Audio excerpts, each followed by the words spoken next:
सबसे पहले तो आदरणीय पूर्णेंदु जी, आदरणीय सत्येंद्र सिंह जी, हमारे भारत प्रकाशन के मैनेजिंग डायरेक्टर, रायपुर नगरी के सारे प्रथित यश विद्वज्जन भाइयों और बहनों, ऑर्गेनाइजर के इस कॉन्क्लेव में आप सबका हार्दिक स्वागत है। Chhattisgarh at 25, shifting the lens, एक 2023 में प्रसिद्ध पुस्तक आई ऑस्ट्रेलिया में। वहां की जनजाति समाज के योगदान पर, ऑस्ट्रेलिया में उन्होंने क्या योगदान दिया, उस पर वहां की एक महिला ने काम किया और उन्होंने कहा कि हम जिनको असभ्य समझ रहे थे, उन्होंने इनसे सही में हमको सभ्यता सीखनी चाहिए, और उसको उसने नाम दिया शिफ्टिंग द लेंस। आज छत्तीसगढ़ अपनी 25 वर्ष की यात्रा 2000 में माननीय अटल बिहारी वाजपेयी, जो हमारी सिस्टर कंसर्न है पांचजन्य, उसके संपादक थे और प्रधानमंत्री बने, तब उन्होंने छत्तीसगढ़ बनने का सपना पूरा किया।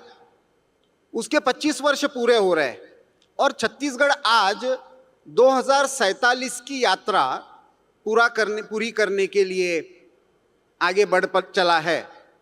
ऐसे में हमको लगा कि रायपुर में आकर एक बार पिछले 25 वर्ष और आने वाले 20-22 वर्ष की यात्रा पर एक वैचारिक मंथन हो, उसमें सिक्योरिटी को लेकर भी चर्चा हो, प्रॉस्पेरिटी डेवलपमेंट के मॉडल को लेकर भी चर्चा हो, पॉलिटिकल स्टेबिलिटी को लेकर भी चर्चा हो, लेकिन उसके साथ साथ सोसाइटी, समाज की भूमिका को लेकर भी चर्चा हो। तो इस सत्र में हम समाज की भूमिका, आदरणीय पूर्णेंदु जी और सत्येंद्र जी दोनों समाज की इस परिवर्तन के कार्य में भूमिका से जुड़े हुए हैं, तो उनसे पहले सत्र में चर्चा करेंगे। तो पूर्णेंदु जी, 25 वर्ष पूर्व जब छत्तीसगढ़ के संबंध में एक आंदोलन चल रहा था, तो उस समय दोनों विषय चलते थे। एक बैकवर्डनेस का विषय चलता था, पिछड़ेपन का, और उस पिछड़ेपन के आधार पर चल रहा एक लाल आतंक, उसका भी विषय चलता था। इस 25 वर्ष की यात्रा को आप कैसे देखते हैं कि ये क्या छत्तीसगढ़ का समाज अभी ये इन दोनों नैरेटिव से निकलने को तैयार हो चुका है, और इसको लेकर समाज की भूमिका को आप कैसे देखते हैं? धन्यवाद Praful ji, it's a pleasure to be here in this program organized by organizer. Chhattisgarh shifting the lens, मेरे को लगता है कि बहुत एक सही पर्सपेक्टिव सही करने का एक प्रयास है जो आपने यहाँ पर लाया है। और जैसा आपने सवाल किया कि पिछले 25 वर्षों में जब छत्तीसगढ़ की बात होती थी, तो एक जो नैरेटिव सेट था छत्तीसगढ़ के बारे में, लोग आने से डरते थे, अरे यहाँ नक्सल है, यहाँ आतंकवाद है। और रायपुर आने के पहले भी लोग पूछते थे कि वहाँ रात को पहुँचेंगे तो कोई गड़बड़ तो नहीं होगी। एक ऐसा नैरेटिव सेट किया गया था। हम सब जानते थे कि वो वैसा है नहीं, जैसा एक तस्वीर जैसी उन्होंने पेंट करके रखी थी। परंतु ये सत्य था कि पिछले 25 वर्षों में छत्तीसगढ़ का, खास करके बस्तर का हिस्सा, बहुत गंभीर रूप से लेफ्ट विंग एक्सट्रीमिज्म के चपेट में था। और उनका जो एक इकोसिस्टम है जिसमें एक दूसरे की पीठ और थपथपाने और एक दूसरे को सहयोग करने का एक प्रकार से बौद्धिक तंत्र खड़ा था पूरे देश में, तो इन आतंकवादियों को सपोर्ट करने का भी तंत्र था, उनको जस्टिफाई करने का भी तंत्र था, और इस हिंसा को जिसको बोलते हैं लार्जर देन लाइफ दिखाने की भी कोशिश थी, और उसको जस्टिफाई करने का भी तंत्र पूरा था। और उसके कारण एक निगेटिव छवि वो पूरी इस क्षेत्र में बनी थी। आज जैसा हम सब देख रहे हैं कि एक मजबूत इच्छा शक्ति के चलते वो कोलैप्स हो रहा है, वो आतंक का तंत्र कोलैप्स हो रहा है, वो हिंसा का तंत्र कोलैप्स हो रहा है। और साथ ही साथ वो जो गलत नैरेटिव सेट था कि बस्तर में सब कुछ बुरा ही है और उसी के कारण ये हुआ है, ये भी अब जब हम बोल रहे हैं शिफ्टिंग द लेंस, तो आज जिसको हम कहते हैं बस्तर अपने आप में बहुत यूनिक ऐसा एक क्षेत्र है और उसमें बहुत सी अच्छी चीज़ें हैं, बहुत सी सकारात्मक चीज़ें हैं, बहुत सी संभावना के क्षेत्र हैं।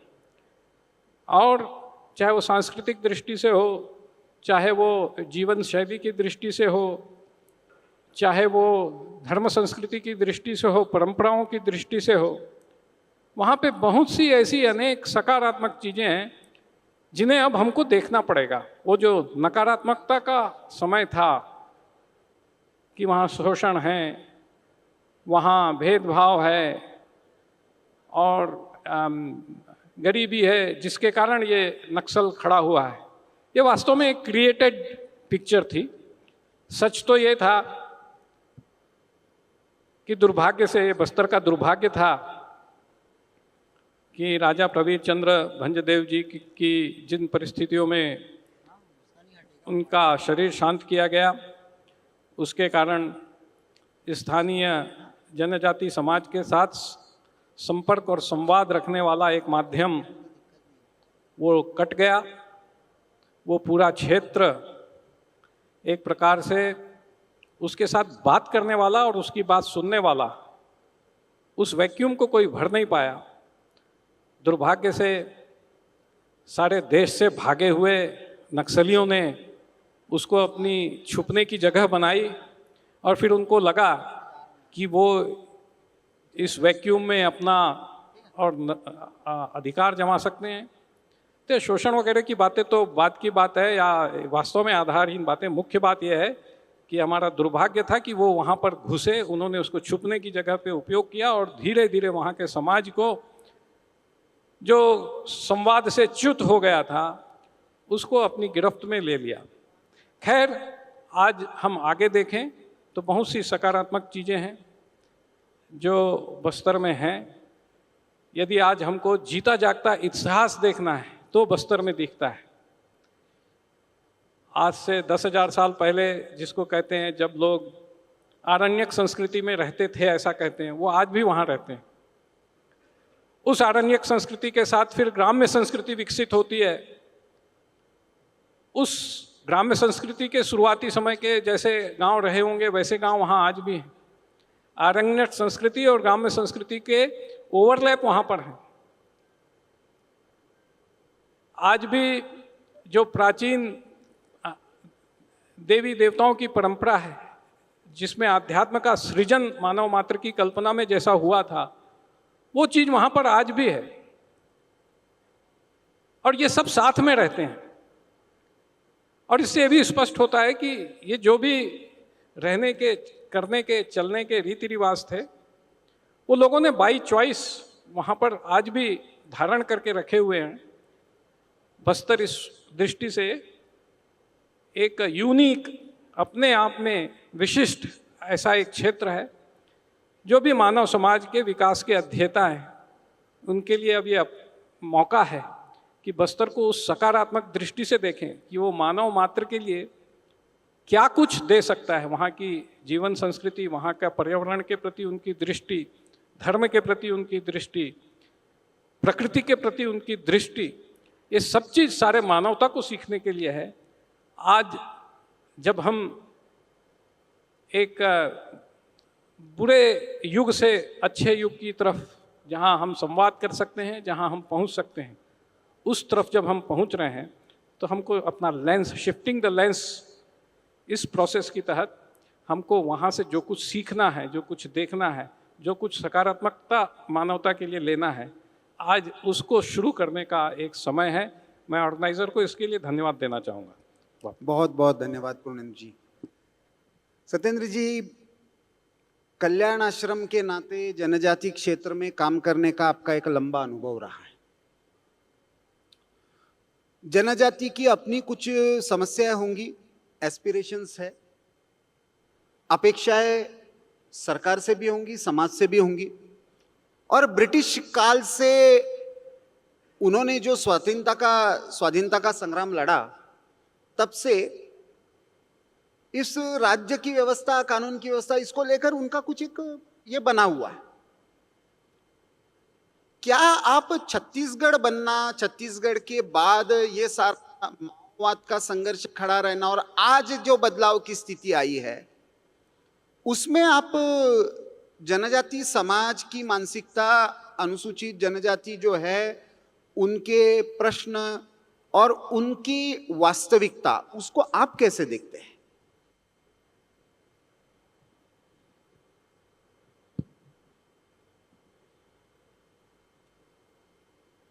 आपको और यहाँ पर उपस्थित सभी को मेरा राम राम। जनजाति समाज का इतिहास तो बहुत ही वैभवशाली रहा है, गौरवशाली रहा है। छत्तीसगढ़ में रहने वाले जो भी जनजाति समाज है, उनका गौरव यानी देश का गौरव, जनजाति समाज का धरोहर विरासत व देश का विरासत और धरोहर, इस रूप में जनजाति समाज प्रारंभ काल से ही मानते आ रहा है। इसीलिए तो जब जब इस देश में संकट आया है, तब तक जनजाति समाज ने सबके साथ मिलकर उसके साथ युद्ध किया है, आक्रमण किया है। चाहे वो मुगल काल की बात हो या फिर अंग्रेजों की बात हो, सब समय जनजाति समाज आगे रहा है इस रूप में। छत्तीसगढ़ के लोग भी काफी रहे हैं, ऐसे महापुरुषों का बहुत प्रकार की जीवनी भरी पड़ी है। लेकिन देश आजादी के बाद जैसा सोच सरकार का रहा और हमारे समाज का जो चिंतन रहा है कि गांव का विकास होनी चाहिए, समाज के विकास होनी चाहिए, लेकिन कहीं ना कहीं सरकार या प्रशासन के कुछ न कुछ चूक हुई है, भूल हुई है। और वही उसी भूल और चूक को जो समाज को तोड़ने वाला जो कुछ तत्व हैं, ऐसे लोगों ने उसको अपना ताकत बना लिया। उसके कारण ये जो बस्तर संभाग का जो क्षेत्र है, वह यानी 4 शताब्दी तक उनके चपेट में रहा। जो मूलभूत वहां पर आवश्यकताएं होनी चाहिए थी, ऐसे तत्वों के कारण प्रशासन सीधे गांव में नहीं पहुंच पाया। उसके कारण देखिए, वहां का समाज भोला भाला है, उनको बाकी से मतलब नहीं है, लेकिन जो तोड़ने वाला तत्व होता है ना, उसमें बाधा डालता है, ना इधर मिलने देता है, ना उनके साथ वो दुश्मनी पैदा कर सकते हैं, क्योंकि इनको गांव में ही रहना है। इसके कारण वह उसका फायदा ऐसे तत्वों ने उठाया है। लेकिन जनजाति समाज चाहता है कि समाज का विकास हो, गांव का विकास हो, और वनवासी कल्याण आश्रम इसी चीज तो कर रहा है। जनजाति समाज, जनजातियों का जो अस्मिता है, अस्तित्व है, और ये सब का संरक्षण करते हुए उनका सब प्रकार का विकास हो, यही तो अपना उद्देश्य और लक्ष्य है। इसी को लेकर के हम वो चल रहे हैं। अभी छत्तीसगढ़ सरकार ने एक अच्छा पहल किया है, और हमारे गृह मंत्री ने जो कहा है वो वादा पूरा हो गया है लगभग, थोड़ा कुछ बाकी है। लेकिन प्रफुल्ल जी, मैं और कुछ बताना चाहता हूं। देखिए, लोगों ने अपनी जो भी हुआ वो ये सब मिल करके ही किया है। ऐसे जो बहुत बड़ा नक्सल क्षेत्र के नाम से जाना जाता रहा है, आज जो मुक्त हुआ है, इसमें वहां के स्थानीय समाज की बहुत बड़ी भूमिका है। उनके बिना ये संभव ही नहीं था। ऐसे समाज में हैं वहां पर लोग, उनके सहयोग के कारण ही आज इस मुकाम पर हम पहुंचे हुए हैं।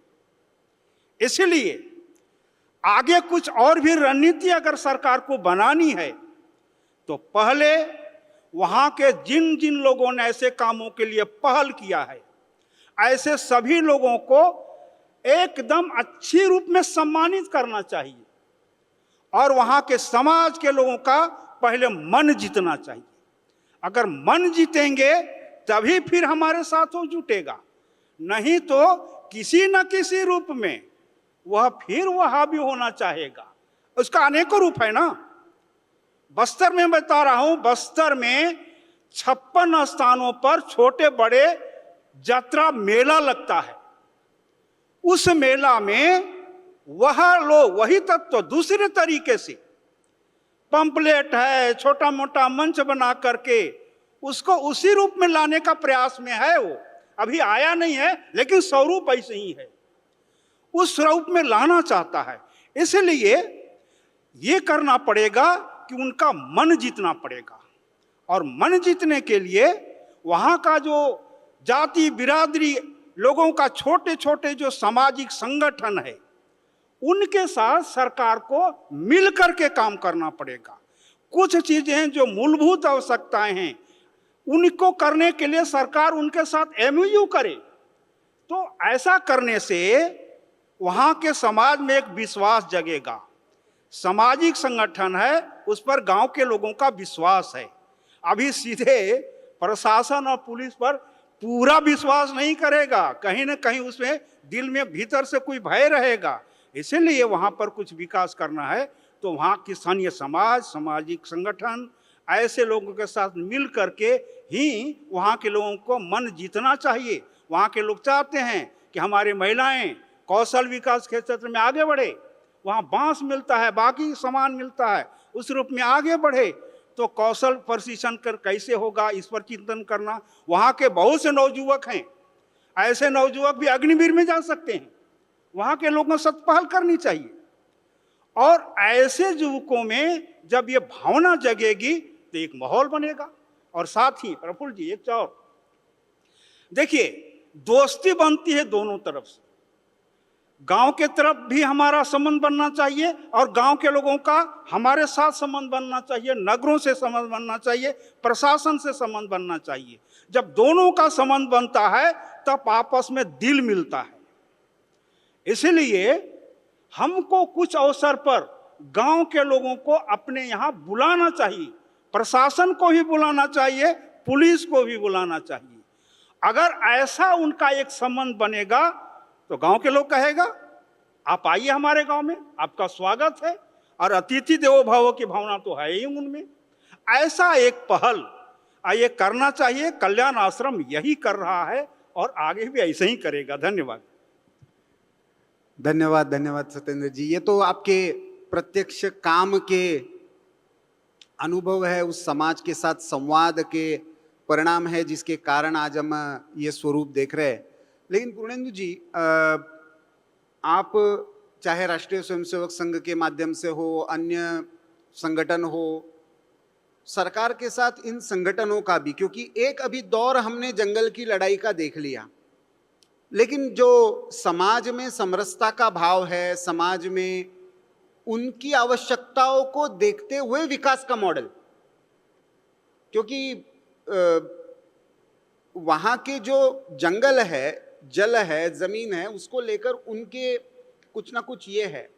तो आप कैसे देखते हैं कि, क्योंकि एक शब्द प्रयोग हमारे जैसे इंग्लिश मीडिया के दिल्ली बेस्ड इंटेलेक्चुअल्स यूज करते हैं, उनको मेन स्ट्रीम करना है, तो उसमें समाज की, मतलब उनके एस्पिरेशंस को देखते हुए हम विकास के हस्तक्षेप का प्रयास करें, उसमें आप सामाजिक संगठनों की और वैचारिक क्षेत्र की भूमिका को कैसे देखते हैं? देखिए, विकास की अवधारणा, इस विषय में थोड़ा गहन चिंतन होना चाहिए और भारतीय दृष्टि से होना चाहिए। विकास का मतलब जीडीपी की growth, financial growth, business growth, number of graduates इनकी ग्रोथ, ये एक जिसको बोलते हैं पाश्चात्य तरीका है, उसके मानक हैं। ठीक है, उसका विरोध कुछ नहीं है, परंतु यदि हम दीनदयाल जी की दृष्टि से देखेंगे तो हमको समाज की हर एक इकाई में सकारात्मकता दिखनी चाहिए। व्यक्ति का क्या हुआ, उसके संस्कारों का क्या हुआ, उसके परिवार का क्या हुआ, उनके गांव का जो सामाजिक ताना बाना है उसका क्या हुआ? उनके खास करके बस्तर के संदर्भ में हम लोग नेचर के बारे में ऐसे बात करते हैं कि ये कोई अलहदा या दूसरी चीज है। बस्तर का व्यक्ति नेचर को अलग से देख नहीं सकता, उसको अपने में और नेचर में कोई अंतर दिखता नहीं, वो नेचर का पार्ट है। तो ये जो दृष्टिकोण है, ये वास्तव में, जिसको आपने कहा ना कि हम उनको मेन स्ट्रीमिंग करना चाहिए, वास्तव में हमको उनसे सीखना है। ये एक दृष्टिकोण हमको, यदि इस दुनिया को विनाश से बचाना है, खास करके पर्यावरण के क्षेत्र में, तो उनकी दृष्टि से हमको स्ट्रीमिंग लेना पड़ेगी, ये ज़्यादा आवश्यक है। विकास की अवधारणा के बारे में हमको उनसे बहुत कुछ सीखना जरूरी है और उनसे पूछना जरूरी है। और हम सब कुछ आजकल जिसको स्पीड की भी बात करते हैं, अर्बन लाइफ की, दिल्ली के लाइफ की स्पीड बहुत ज़्यादा है। मुझे ऐसे लगता है, एकदम व्यवहारिक तौर पर कहेंगे तो एक बहुत बड़े संकट से निकल ही रहा है बस्तर का समाज। अभी उसको विकास की तरफ धक्का मारने के लिए इंजन लगाने की आवश्यकता नहीं है, उसको कुछ दिन सांस लेने दें। जरूरी नहीं है कि हम एक दिन में ही वहाँ फैक्ट्रियाँ और खान खड़ी कर दें, अभी उसको सांस लेने दें। अभी उसको अपने जैसे बहुत लंबा कोई दौड़ कर आता है तो थोड़ा हाँफ जाता है, अभी उसको सांस लेने का मौका दें, उसके घावों को भरने का समय दें। उसके बाद जब वो खुद बताएगा, जब वो खुद पूरे उसका संपर्क शेष समाज के साथ जब सुधरेगा, तो वो खुद बताएगा कि ऐसा हमारे यहाँ हो सकता है क्या, या हमने भी ऐसे करना चाहिए क्या। तो विकास निश्चित आवश्यक है, परंतु उनकी सोच के आधार पर, उनकी इच्छा के आधार पर, उनके संवाद और उनके समय से करना होगा, ऐसे मुझे लगता है। और हम बहुत जल्दी कोई रेडीमेड प्रोटोकॉल लेकर और रेडीमेड प्रिस्क्रिप्शन लेकर उनको अपने फ्रेम में फिट करने की कोशिश करेंगे तो जिसको हम बोलते हैं काउंटर प्रोडक्टिव, ऐसे होने का रिस्क ज़्यादा है। और उससे हम सब लोगों को बचना चाहिए, उनको सोचने समझने सांस लेने का वक्त अभी देना चाहिए, हीलिंग टाइम, उसका अभी समय है।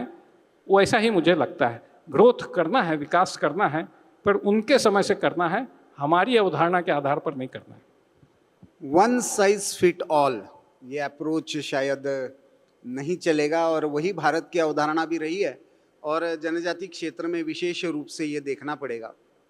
लेकिन सत्येंद्र जी, विकास के साथ साथ एक महत्वपूर्ण विषय आता है और जिसमें कल्याण आश्रम भी बहुत बड़ी भूमिका निभाता आया है, वो संस्कार और संस्कृति का है। माओवाद के प्रभाव के कारण कह लीजिए, कुछ युवक पढ़े लिखे होने के कारण, शहरों में आने के कारण कह लीजिए, लेकिन एक ये हमारे देवी देवता नहीं है। हमारे जनजाति के देवी देवता अलग है, हिंदू देवी देवता अलग है। ये हमारे त्योहार नहीं है, हमारा त्योहार, ये भी एक नैरेटिव चलाने का प्रयास संस्कृति के आधार पर। और जिन मंचों की आपने यात्रा, मेले, कबीर कला मंच जैसे फोरम आपने उल्लेख किया, तो उस संस्कृति एक धारा में, क्योंकि अंततः भारत विविधता पूर्ण संस्कृति रही है, लेकिन वो विविधता, ये विरोध नहीं रहा कभी। तो आपकी दृष्टि से जनजातीय समाज इसको कैसे देखता है? भाव को फिर से मजबूत करने के लिए हमको क्या करना पड़ेगा?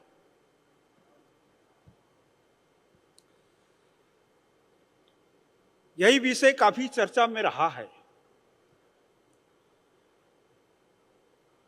देखिए, अपना जो सत्य इतिहास है इस देश का, वो तो सब लोग जानते हैं कि उसको तोड़ा गया, बदला गया, ये सब किया गया।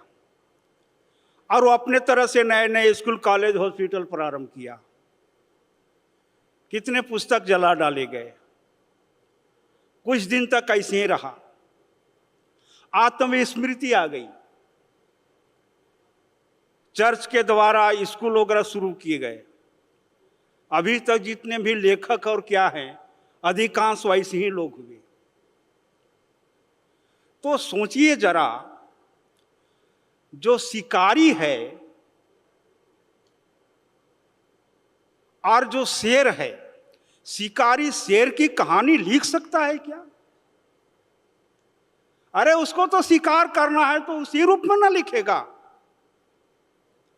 इसलिए उन्होंने भ्रमित करके लिखा है कि ये उसका मूर्ति देवी है, ये उसका देवी है। एक गलत प्रस्तुत किया है ये।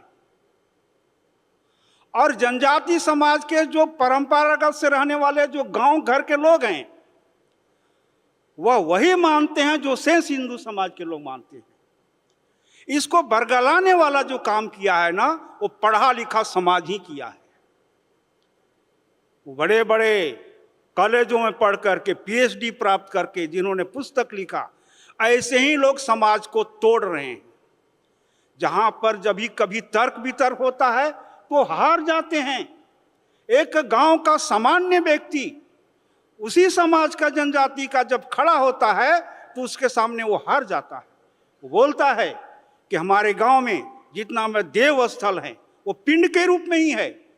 वो हम पेड़ के नीचे पत्थर में ही पूजा करते हैं, लेकिन वहां पर महादेव पार्वती की हम पूजा करते हैं। हम लक्ष्मी की ही पूजा करते हैं, चंडी की ही पूजा करते हैं। हम तुलसी की पूजा करते हैं तो माता लक्ष्मी की ही पूजा करते हैं, उसी की पूजा करते हैं। और वो बोलता है, गांव का व्यक्ति, साधारण व्यक्ति बोल रहा है उसको, और कहता है कि जब हमारे यहाँ वो जो ओझा गुनी वाला जो होता है ना, जब वो मंत्र पढ़ता है ना, तो भारत में कोने कोने के देवी देवताओं का वो नाम लेता है, एक ही सांस में लेता है। और हमारे पुराने जनजाति समाज के राजा महाराजा हुए, जय गोंडवा राजा हैं, ऐसे बहुत से राजा हैं, उनके गढ़ में महादेव शिव का मंदिर है, हनुमान जी का है, ये सब वही है। तो अभी मैं रोहतासगढ़ तीर्थ यात्रा मेला से लौटा हूं 2 दिन पहले। वहां पर उरांव समाज का उद्गम स्थल है, जहां पर उरांव समाज का साम्राज्य रहा है, जहां पर उनकी बेटी कैली दई और सेनापति के बेटी सिंगी दई की गौरव गाथा जुड़ी हुई है। वहां पर महादेव पार्वती का मंदिर है, चौरासन मंदिर है, वो कर्म देवता का वो है। अब उस परंपरा से पूछते आए हैं, वहां पर जो भी उरांव समाज के लोग यात्रा में जाते हैं सब उसकी पूजा करते हैं और गर्व से कहते हैं कि हमको विरोधी लोग भ्रमित कर रहे हैं। हमारे लोग तो पहले से ही पूजा पाठ करते आ रहे हैं। आप सबके जानकारी के लिए, आप लोग जानते भी होंगे, ये रामायण में कोल किरात भील शब्द आया है। तुलसीदास जी वर्णन किया है कि कोल किरात भील वनवासी, मधु सूती सुंदर स्वादु सुधासी, भरी भरी परन पट्टी रुचि, कंद मूल फल जुरी। अर्थात जब भरत जी भगवान राम से मिलने के लिए चित्रकूट जा रहे थे तो उस क्षेत्र के कोल भील ऐसे ही लोगों ने उनको जंगल का फल फूल शहद सुंदर दोने में बना करके दिया था और ऐसा स्वागत किया था। यहाँ तीनों शब्द, किरात ये भगवान शिव का नाम है, भील ये भगवान शिव का नाम है, कोल ये भगवान शिव का नाम है। भारत का उत्तर से लेकर के पूर्वी भाग ये पूरा किरात क्षेत्र कहलाता है। भारत का पश्चिमी और दक्षिणी भाग ये पूरा भील क्षेत्र कहलाता है। शेष भाग कोल क्षेत्र कहलाता है। आप पूरा देश में जनजाति समाज महादेव पार्वती की ही पूजा करते हैं। तो ये भ्रम करने का ही तो ये है, अपने लोगों को इतिहास भुला दे रहा है ना। आप अपने महादेव के फोटो नहीं रख सकते हैं। अपने कुछ लोगों ने एक आंदोलन शुरू किया है, मैं उसका नाम अभी नहीं लूंगा, लेकिन उन्होंने कहा है जो नहीं भोलेनाथ का वो नहीं हमारे जात का। स्पष्ट कहा है, जो ऐसा सोचते हैं वो गलत है। यानी जनजाति समाज सनातन संस्कृति का अभिन्न अंग है। यानी ये मुख्य धारा जो सांस्कृतिक मुख्य धारा है ना, उसके जनक है। लोग कहते हैं जनजाति समाज को मुख्य धारा से जोड़ना चाहिए। क्या जोड़ना चाहिए? अरे जनजाति समाज मुख्य धारा के जनक है भाई, परंपरा से इसकी पूजा करते आ रहा है। तो ऐसा हमारा जो जनजाति समाज है वो इस रूप में इसको लेता है। और कहने वाला ये जो है ना, मैं बता देता हूं, कहता है कि वनवासी क्यों बोलते हो, जनजाति भी नहीं बोलता है, आदिवासी बोलते हो। मैं बहुत वर्णन नहीं करूंगा उसका, लेकिन ये जो आदिवासी शब्द है ये 1932 में ये हिंदी जगत में आया है और 1935-36 में पूरे वो फैला हुआ है। इसके बाद ही यहाँ ये आगे बढ़ा है, उसके पहले नहीं था। पहली जनगणना में नहीं था, दूसरी में, तीसरी में, किसी में नहीं था। ये बाद में आया है। इन्होंने एक यानी खोज कर रहा था। प्रारंभ में एबोरिजिनल शब्द आया था। एबोरिजिनल शब्द का हिंदी रूप क्या होगा इसका खोज कर रहा था। कलकत्ता में चर्च एसोसिएशन का अप्रैल 1883 में एक बैठक हुई थी। उस बैठक में एक पादरी ने कहा कि मैंने एबोरिजिनल का हिंदी शब्द ढूंढ लिया है, आदिवासी। तो उन्होंने कहा ये तो समाज को तोड़ने के लिए बड़ा उपयुक्त शब्द है और उसी को लेकर के आगे बढ़ा। लेकिन उसको ऐसे ही तो घुसा नहीं सकते हैं, इस रूप में ऐसा है। यानी कुल मिलाकर के जनजाति समाज हिंदू समाज का अभिन्न है, दोनों का अलग नहीं किया जा सकता है। धन्यवाद बहुत बहुत। सत्येंद्र जी ने अभी चर्च का उल्लेख किया और आदिवासी शब्द और उसका दुरुपयोग, इससे जुड़ा हुआ भी एक महत्वपूर्ण मुद्दा है। छत्तीसगढ़ ने उसमें एक बहुत बड़ी लीड भी ली थी। वो कन्वर्जन के विरोध में आंदोलन और डीलिस्टिंग का है। दुर्भाग्य से अपने एकेडमिक जगत में और हमारे मीडिया जगत में भी इसको लेकर बहुत ज़्यादा अध्ययन करने का प्रयास नहीं हुआ, लेकिन आपने इसको कुछ आगे बढ़ाने का प्रयास भी किया है, मार्गदर्शन भी किया है। तो ये सारे डीलिस्टिंग के विषय को समाज के सामने ले जाने के लिए क्या कर सकते हैं हम? क्या आने वाले समय में इसका एक सकारात्मक पक्ष, सारा कन्वर्जन जो अपरूटिंग होता है उसके कारण, उनके मूल जमीन से भी, उनकी संस्कृति से भी, और उसका दुरुपयोग करके मूल जो जनजाति है उनके संवैधानिक अधिकारों का भी जो हनन होता है, तो उसको आप कैसे आना चाहिए वैचारिक जगत में, उसमें हमारी भूमिका क्या होनी चाहिए? देखिए, छत्तीसगढ़ इस धर्मांतरण कन्वर्शन, वास्तव में उसके लिए कन्वर्शन शब्द ही उपयोग करना चाहिए, क्योंकि हिंदी और हिंदुस्तानी और भारतीय संस्कृति में इसका कोई पर्याय हो ही नहीं सकता। ये हमारी पद्धति, हमारी संस्कृति है ही नहीं। हमारे यहाँ तो यही पद्धति है कि आप जिस आस्था को रखते हो उस आस्था पे दृढ़ हो जाओ और यही आपको पारलौकिक इहलौकिक सुख देगा। इसलिए कन्वर्शन ही उसको कहना चाहिए। भारतीय भाषा में उसका कोई शब्द हो नहीं सकता। अब ये जो कन्वर्शन है, इसको वास्तव में देखा जाए एकदम सत्य के धरातल के रूप में, तो ये जनसांख्यिकीय परिवर्तन का एक प्रयास है। उनको इस बात से कोई लेना देना नहीं है, जो मिशनरियाँ इस काम में लगी हैं उनको इस बात से कोई लेना देना मुझे नहीं लगता है कि वो श्रद्धा या विश्वास को बढ़ावा देने में, आध्यात्मिक शांति और शक्ति बढ़ाने के लिए लगे हैं। क्योंकि ये सारी विदेशी मिशनरियाँ यदि वास्तव में ऐसा चाहती तो अपने देशों में उनको ये करने के लिए बहुत स्कोप है। मैं 10 साल इंग्लैंड में रहा हूँ, सारे चर्च बंद हो चुके हैं और लिवरपूल में जिस मंदिर में मैं जाता था, वहाँ चर्च ने खुद वो बिल्डिंग जो है मंदिर वालों को किराए में दे दी थी कि चलो कुछ धार्मिक काम होगा करके। तो यदि इंटरनेशनल और ईसाई मतावलंबियों को धर्म, श्रद्धा, आस्था, विश्वास प्रभु के प्रति बढ़े, ऐसा बहुत गहराई से अनुभूत होता है, तो उनके खुद के देशों में ऐसा सब करने के लिए बहुत अधिक काम बचा पड़ा है। वो वहाँ प्रयास करें, वो अपनी, जिसको हम अपनी दृष्टि से कहते हैं कि आप अपनी श्रद्धा मजबूत वहाँ करें, वो अच्छा होगा। यहाँ जो भी प्रयास है, मुझे ये कहने में कोई संकोच नहीं है, और जोशुआ प्रोजेक्ट के यदि वेबसाइट में जाएंगे तो वो कहते भी हैं कि हम चाहते हैं कि कम से कम 10% जनसंख्या विश्वासी हो जाए। इसका मतलब कि वो डेमोग्राफी परिवर्तन के बारे में सोच रहे हैं। वो रमेश कुमार के मन में यीशु के प्रति अगाध श्रद्धा उत्पन्न हो जाए, ऐसा कोई इंडिविजुअल और धार्मिक उनका लक्ष्य एकांतिक व्यक्ति विशेष के लिए है, ऐसा नहीं है। उनके प्रयास निस्संदिग्ध रूप से डेमोग्राफी के परिवर्तन के लिए हैं। और मुझे ऐसे लगता है कि किसी भी देश, किसी भी समाज को अपने डेमोग्राफी को परिवर्तित ना होने देने के लिए सजग होना ही चाहिए। ये उसका एक सामान्य अधिकार है। और भारत के सभी समाज के लोग यदि इस बारे में आक्रोशित होते हैं, चिंतित होते हैं, तो एकदम सहज मानवीय और संवेदना है। विशेषकर जनजातीय समाज जो अपनी परंपराओं के प्रति इतना जागरूक है, उसमें यदि इसको लेकर के एक आक्रोश उत्पन्न होता है तो एकदम जायज़ है, ऐसा मुझे लगता है।